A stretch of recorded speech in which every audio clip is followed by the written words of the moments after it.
Hi, everybody. My name is Floyd Christofferson. I'm VP of Product Marketing for Hammerspace, and I'm joined by my partner in crime, to keep me honest, Chad Smith, who is a field CTO for our strategic alliances. I'm going to briefly go through a few things today in this session about accelerating AI pipelines. And this is largely dealing with the fact that we've got multiple sources of unstructured data. I will briefly go over what Hammerspace does, just a short primer on what Hammerspace technology is to set the context, and then how to achieve the kind of HPC-class performance that is needed for these types of models, and a real-world example. So AI pipelines have a silo problem. And this is largely because of, it's not only structured data, but the majority of data that is in the enterprise or anywhere really, and the majority of data that is being created is unstructured data. Some, depending on the analyst, 80 to 90%. So the problem with an AI pipeline that is relying on unstructured data is, where is the data? And that may come from multiple sources, multiple different storage types, multiple different silos, even different locations. So in order to aggregate this, they face a problem. Do you move all of that data, even before you've had a chance to collect it or sort it or clean it? How do you get access to that without moving it to a new repository? Because it's not only even at that beginning stage. Once you start moving it through the pipeline, you run up into problems of copy sprawl, what we call copy sprawl. How do you ensure that the data governance, especially in an enterprise, isn't broken? Does moving everything to a net new repository make the economics of even doing this type of a workflow unsupportable? And then all of the resulting CapEx and even the operational expenses. So the problem is data is trapped in silos. So when we talk about file system metadata, we're talking about when you look at a screen and you see a file folder, you see the file itself, you're looking at metadata. You're not actually looking at the data. The data is ones and zeros on a storage somewhere. That file system is presenting the user's view. Same thing for applications. It's presenting the view that the applications can use. If all your data is in one repository, easy, that's not a problem. The problem is when that repository fills up, you have another set of metadata. And now users and applications have to come to more than one place to get access to that data. The problem expands. The more silos that you create, the more locations that data is, the different storage types, you fracture all of the access to that data. The problem is it's not only fracturing access, but now there's a whole proliferation, let's say, of point solutions that are required to overcome this, to move that data, to copy that data, to protect that data across the silos. And this becomes a huge problem and an impediment. What Hammerspace does, and I won't go into great detail here, you can always check out our website for more detail on this, but what Hammerspace does is creates a global data environment with a parallel global file system that bridges all of these storage. The data can stay in place on wherever the data was originated.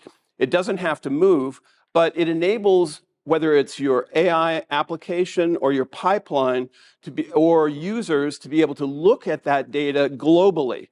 They don't have to worry, oh, the data is now on this storage and then later moves to that storage. They're seeing the global file system where all of that data lives. But this also means that for administrative control or for any of the type of movement of data, or in the case of an AI pipeline, being able to see that data in place to even begin your initial filtering and initial selection of that data.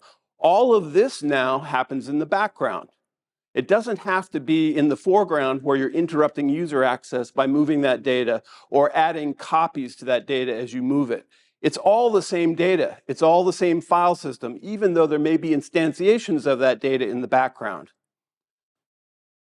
In an AI pipeline, that means being able to aggregate multiple data sources without having to move the data through its metadata.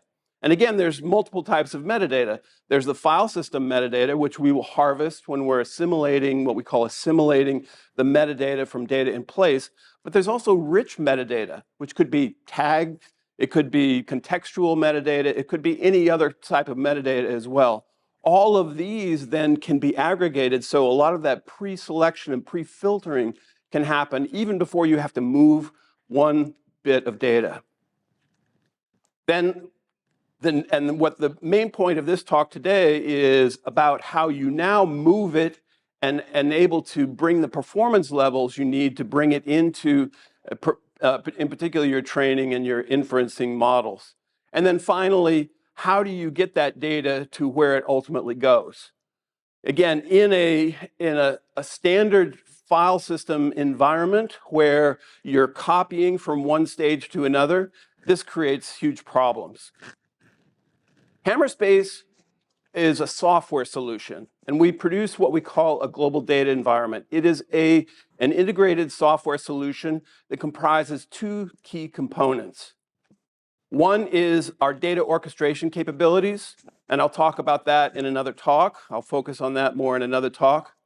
But then also there is this high-performance file system aspect to this, which is the relevance for the AI pipelines here. And that's going to be the focus of my comments today. So part of the problem is that traditionally in the enterprise, you're relying on scale-out NAS as your primary data source. Obviously, there's many different types of storage, but in the enterprise, being able to use a scale-out NAS is essential because it's safe and easy, right? It may not be as fast as an HPC-class parallel file system, for example. It's certainly not cheap, but in the enterprise, being safe is probably the paramount, and being simple. And this means standards-based. It can't be an exotic file system, such as an HPC file system. HPC file systems, and this is for large simulation models, all the various types of HPC workflows, they're certainly not safe. They're not designed to be safe. They're designed to be extremely fast. Parallel file systems, which what we're sort of shorthanding here is HPC file systems, such as Lustre, GPFS, BGFS, all of these, they're extremely fast because they rely on the parallelism to be able to go in parallel across multiple storage nodes, and in many cases, thousands of servers moving data. In an HPC environment, you may have thousands, literally thousands of servers writing to a single file, many to one or many to many. But in an AI workflow, especially if you want to introduce an AI pipeline into the enterprise, you can't have a science project. It can't have proprietary clients. It needs to be standards-based, and it also needs to be safe, right? And so what we're introducing, in fact, we announced it yesterday, is the introduction of what we feel is necessary here is a new category of storage that we're calling hyperscale NAS. So it's got the characteristics. It is a parallel file system that is based on open standards that already exist in every data center, and I'll talk about that in a second. But most importantly, it works at the speeds of an HPC-class parallel file system, as fast, if not faster in some cases, and it is affordable within the environment without having to create a whole new architecture. The key here is that hyperscale NAS works within the existing infrastructure that people have today. And I'll show you examples of that so that you don't have to create this whole new repository or double your expenses. So in kind of the reason for this, if you think back into the olden days, when I had a PC where the file system was part of the operating system, if I wanted to copy a file, I put it onto a disk, and it included the file essence, the actual bits, and the file system metadata on that. I would hand it to my colleague, he would put it into his machine, and now you have two copies of that file. These are separate. Well, that was a problem. You had to reconcile those two copies. And so scale-up NAS was initially developed. And this is in the 90s. NetApp is famous for this. So now everybody on the network is seeing the same file system metadata, but even though they're all sharing it from different locations. Well, that worked up into a point, but then you started to have your data sizes need to outgrow that. And that's where the introduction of scale-out NAS in the early 2000s. This enabled multiple storage controllers, and it was perfect for the enterprise and still is the dominant form of storage in the enterprise. The problem is that scale-out NAS, just by its very architecture, cannot achieve the performance necessary for HPC-class workflows, and in particular, AI pipelines. It just doesn't have that ability, and I'll explain a little bit more why. And so with a parallel file system, if you can overcome the limitations of classic HPC parallel file systems like Lustre, if you can have a parallel file system level performance, but also have the standards-based, meaning no proprietary clients need to be installed, meaning that it's using standard off-the-shelf networking, meaning you don't have to put in exotic networks, that there is no limitation to the scalability, that is really the definition of a hyperscale NAS. It has to be storage agnostic. If I have data sets that might be on multiple legacy storage or in multiple locations, if I have to move all of that data into a new repository in order to even begin, that becomes a problem. If, however, with a high-performance parallel file system, I can see all of the data that already exists and then accelerate that processing, even on the existing storage, to feed AI pipelines, then we've got the solution to the problem. This is an example of an existing customer. In fact, this hyperscale NAS capability has been built into Hammerspace for a very long time. In fact, it's at the core of our technology. But until we really were able to prove it at scale, we didn't feel it was necessary or even right to bring it out into public. This is an example of one of the world's largest AI training and inferencing environments. It's a hyperscaler. Currently, they're at 1,000 storage nodes with 32,000 GPUs across 4,000 servers. Their problem was, in order to be able to run AI inferencing, they did not want to have to, A, install proprietary clients on their servers. They didn't want to alter their storage infrastructure. They needed to be able to use the hardware and the software that they already had.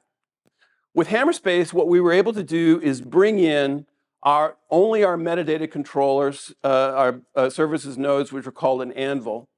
And what we do is, as I sort of glossed over in the beginning, we assimilated that metadata out of the existing servers. Whereas everything with hyperscale NAS is based on the standard Linux parallel NFS version 4.2 with flex files. This is in the Linux kernel. In fact, the majority of this spec was actually written by Hammerspace over the last 9 years and contributed up into the community.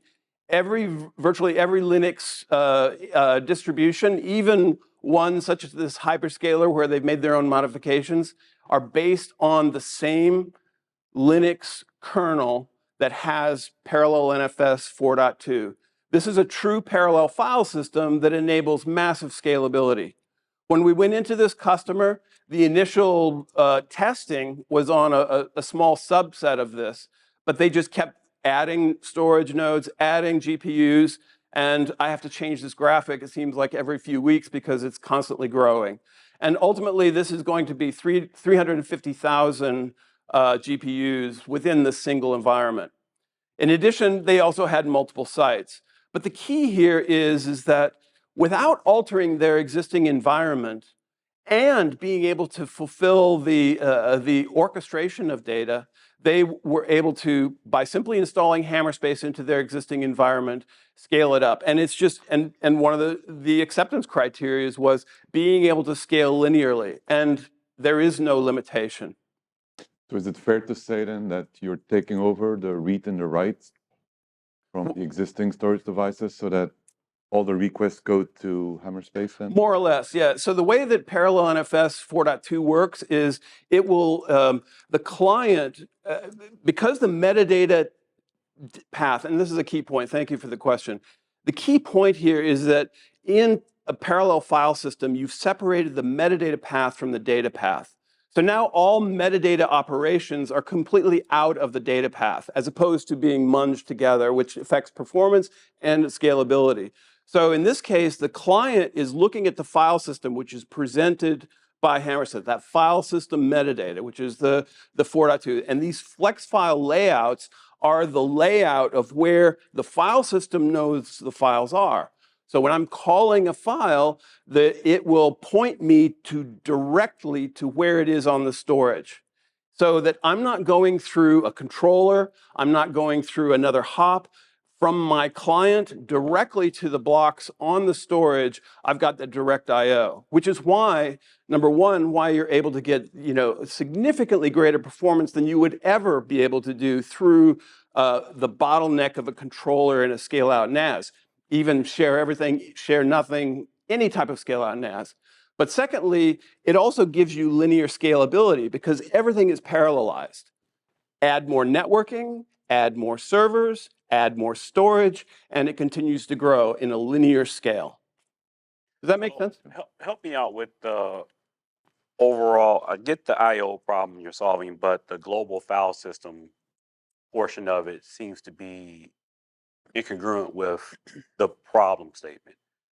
Not enough I/O to the GPUs. You're solving to and from GPUs. You're solving that problem. But where's the advantage of a global file system when I'm obviously it's 19 or what 32,000 GPUs? That's a cluster. I don't have a global file system problem. Not in a single instance, but this customer and virtually every other customer, in this case, it's actually fairly simple, just except at scale because it's one big storage array and one big GPU array. But guess what? They have multiple data centers and all of them need to work in concert. And in the enterprise, it's rare that you're going to have one big storage repository. There's always going to be silos. Maybe I've got my high performance storage or that scale out NAS is full, and so I've now added another and another and another. So the global file system is a means to aggregate all of your data repositories and your data sources. If you don't need it, great. But the majority of enterprise customers are not going to have the luxury of this. So you guys have the luxury of going on the last day of AI Field Day. So we've had a lot of time to absorb this type of concept. And one of the questions coming out is, what are you doing to help with orchestration of CPU, or compute and Sure. CPU and GPU? My next talk, I'm going to go into depth on data orchestration. So if I can defer that question for the next one. Okay. But part of the global data environment is not just having a very, very high performance file system. That's great. But without, and this is another characteristic of hyperscale NAS. If you've got Lustre, a parallel file system, you got all of that performance, but in the enterprise, you need RAS features.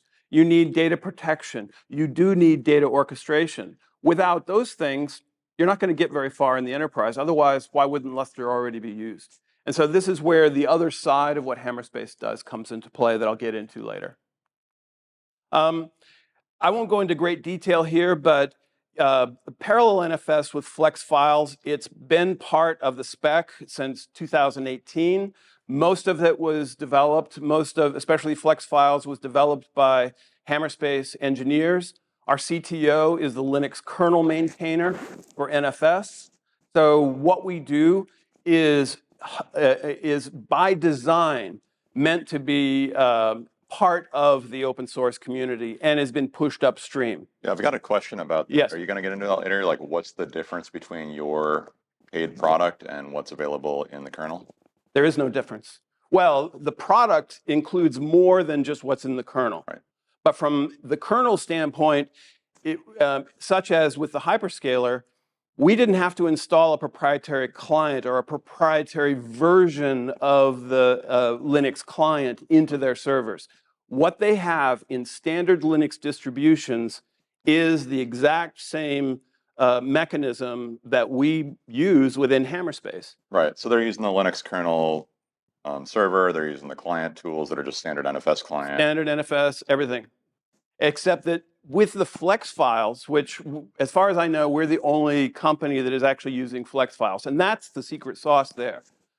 Because what that does, it enables you to push the layouts to your servers without having to do any custom stuff. Now, within the Hammerspace ecosystem, obviously, we've got data orchestration, we've got other metadata control, we got all kinds of other things, but it's built on this parallel NFS core at the center. Does that make sense? Again, this is an open standard. This is not proprietary. And yet, what we're able to do is, because it's so tightly integrated within our stack, we're able to take advantage of this and enable that parallelism, right? So the way it looks then is that with Hammerspace, the metadata services, which are handled by our anvils, that pushes out the layouts to the servers. So that data path and the metadata path are completely separate. So that can go out, but then each of those servers, based on the job that they're doing, whatever, they read directly off of standard storage. This is NFS v3 or 4.1 storage in the back end. So you don't have to change your storage. You don't have to have some exotic file system there. You don't have to put an agent or a client either on the server or the storage side. But we can also extend this. So Hammerspace also includes components, what we call our data services nodes. So you may have storage, for example, or you may need access by users that are not using 4.2. They may need standard file access if they're Linux clients, or SMB access if they're on Windows or Mac. And so what we'll do then with our DSX nodes, our data services nodes, and these can scale out to, standard DSX nodes out to 60 for bandwidth purposes. But essentially what we're doing is we're creating that global view so that unaltered applications and unaltered, whether it's users or applications, can see the same thing. So for that high performance parallel file system, you might have that segregated into your NVMe storage, or you might also front it with other storage. And I'll show you an example in a minute of how just a standard scale-out storage we were able to accelerate dramatically. That make sense? And probably the other thing to mention here is that on the top, when you see data processing, and you have to be able to do both. Otherwise, you're creating new silos. You have to be able to provide in an HPC world, your users to be able to access this through standard files, but also be able to do the same thing within your with the processing piece. GPU Direct, the same thing.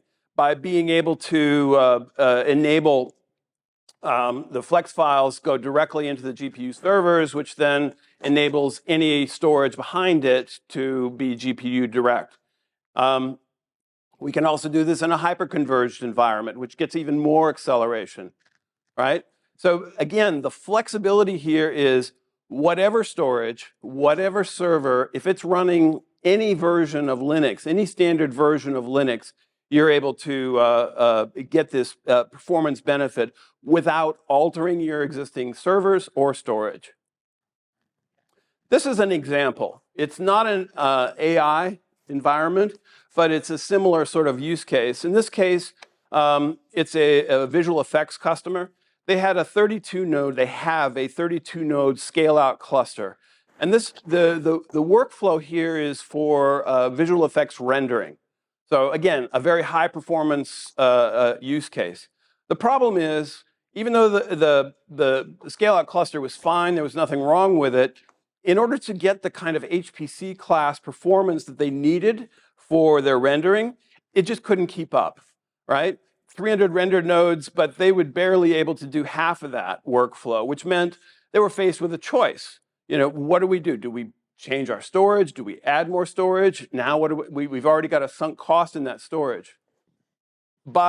Without altering the underlying infrastructure, by simply introducing the Hammerspace into the environment with a hyperscale NAS architecture, meaning We harvested the metadata out of the data in place on that scale-out file system, which doesn't take very long, literally in minutes to begin, and then it all happens automatically in the background.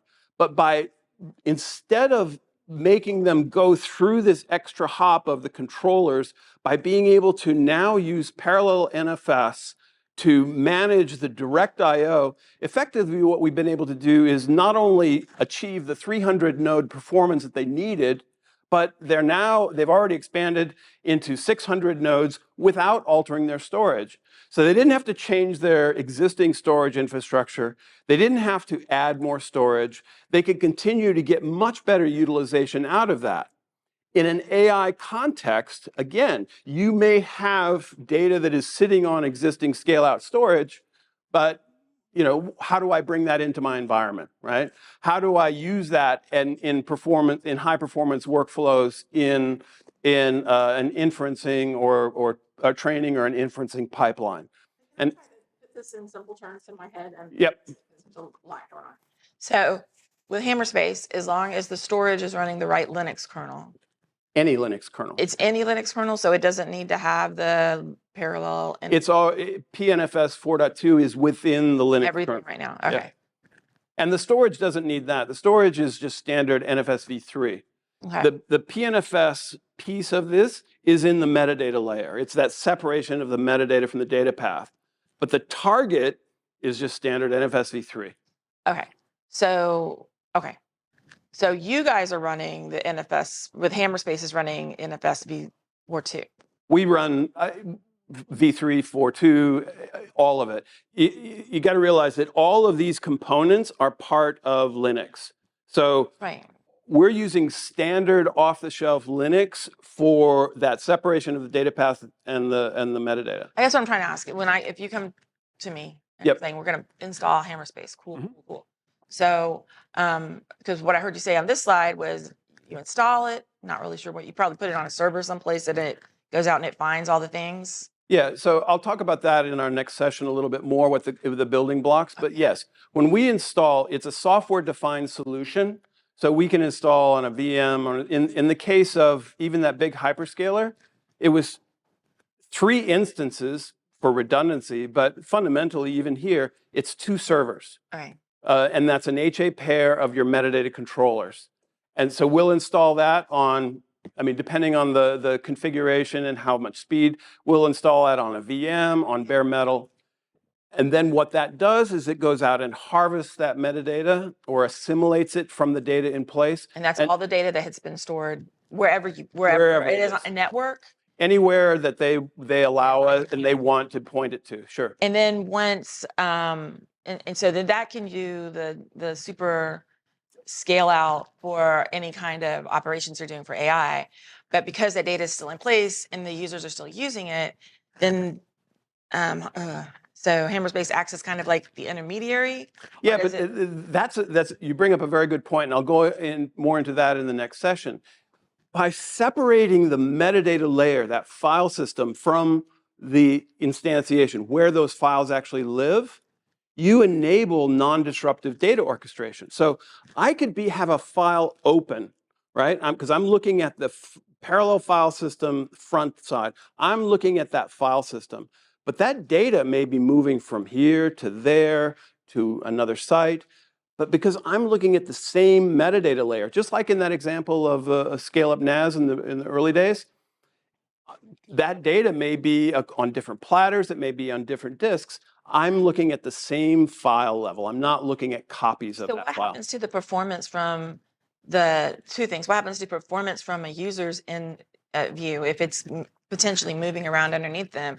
And what kind of protections do you have from data loss? That's a much deeper topic. Some of that I'll get into later, but okay.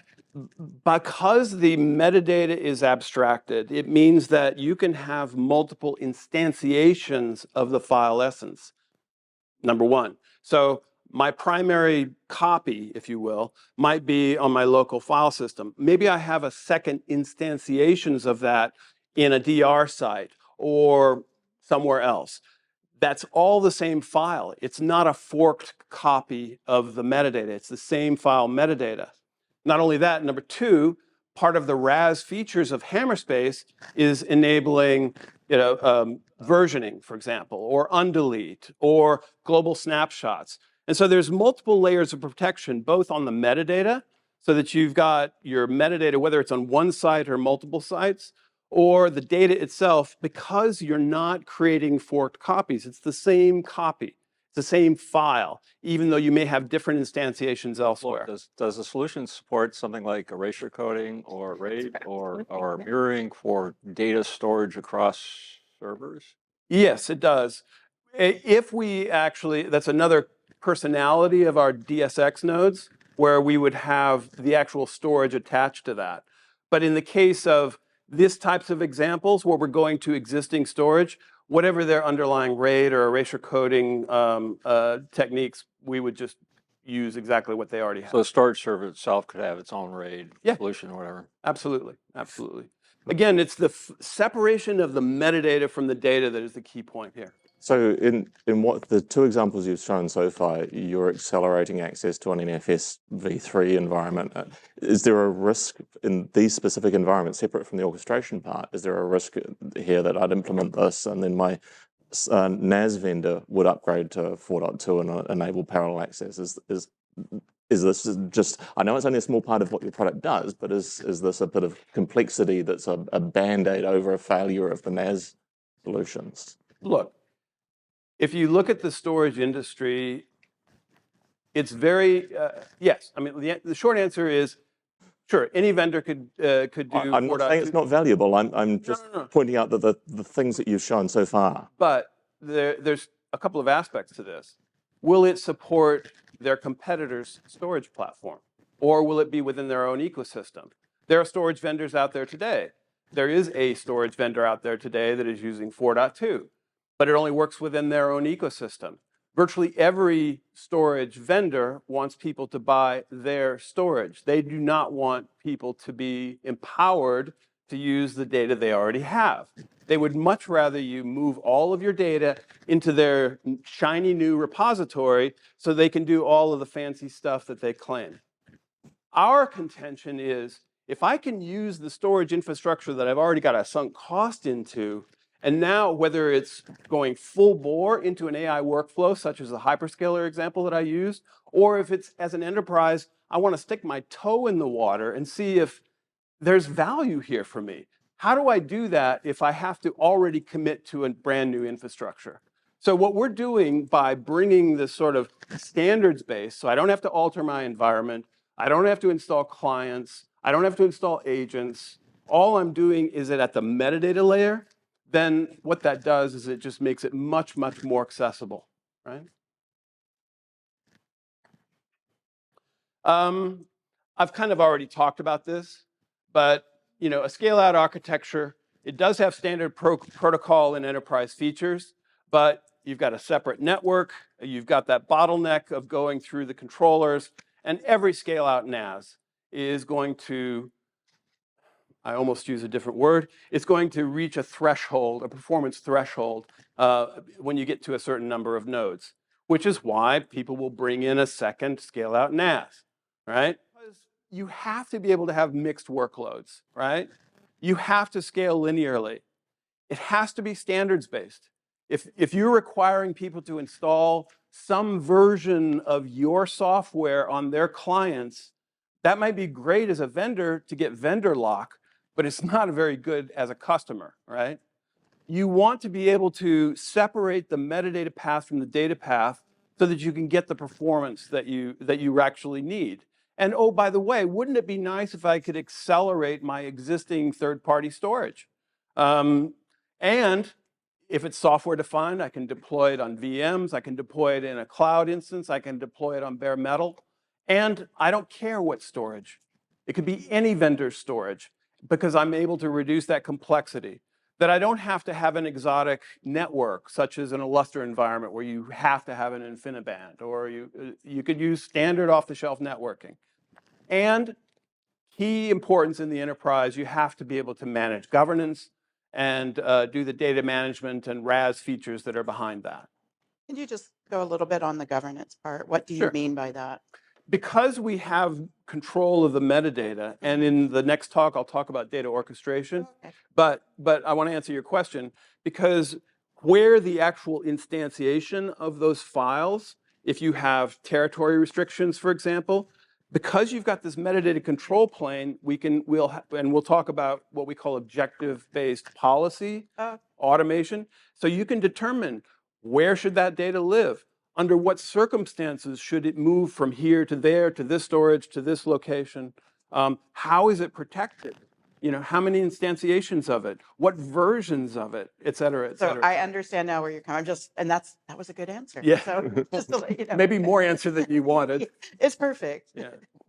Yeah, I think if I map this on AI workloads, I mean, the separation of metadata and actual data is the great way to go, the right way to go, right? I mean, you control more or less your performance. Typically in AI, finding files is a problem, and the reason why finding a file is a problem is because typically the older file systems have great performance in the millions of files, but once you get into billions and the trillions, you know, your metadata undoubtedly becomes the bottleneck, right? Oh, absolutely. And it's very difficult for those more traditional file systems to go back in the engine and fix the problem, right? That's right. So I think finding the files is really important. The second one is, of course, the amount of files, but also a disproportion between the actual data and the metadata. What I mean by that is the small file problem, right? So when you have you think of linear performance, but you could have 10 petabytes, but if all your files are 100 bytes, No, exactly right. then your metadata is And that's one of the challenges of a file system like Lustre.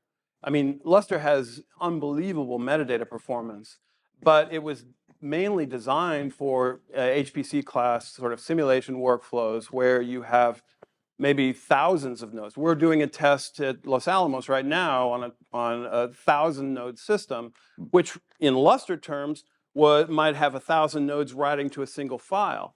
In AI workflows, it's much more of a small file problem, where you may have many to many. And so that's the advantage of PNFS, and especially with taking that advantage of separating the metadata from the data path, but then having that ability to scale out across the whole lot. So how do you address then the billions of trillions? I mean, it's linear to a certain point, right? Is it just throwing more hardware at it, or is it just? Well, you know, from the data side, it's just add more storage. From the metadata side, it's increasing the size of your metadata. You know, it's really just keep scaling it up. When we're going into a small environment that may have 1 million files, then obviously our metadata controllers, our metadata Anvil, our metadata services nodes can be quite modest and small. When you start getting into billions of files, especially if you start adding rich metadata, which is very important, especially in an AI environment where you may have rich metadata that is part of your classification and other types of things, then you need more metadata space. As simple as that. Right. So in general, it's fair to say then that it's linear until it isn't, I guess. Except for the fact that it's never one cluster. In my next talk, I'll talk about how we scale out across multiple sites. So even in that hyperscaler example, you saw there were 3 metadata services nodes, right? 3 H8 pairs of metadata services nodes. That's not for scale out purposes, that's for redundancy purposes. But it also gives you that ability to, you know, segment and scale it out. Right. And so some of your largest customers are like billions of files, trillions of files? Yeah, I don't know about trillions, but yeah, certainly billions. Well, just a matter of time, right? Yeah.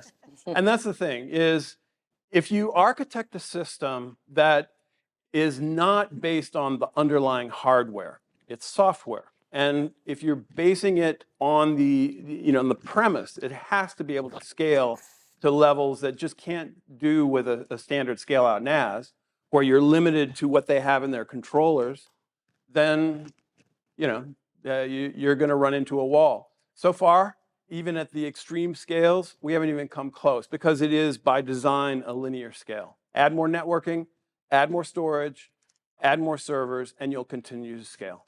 So then, thank you very much. Tune into our next session if you want to see how Hammerspace solves the other side of that equation with data orchestration. Thank you very much.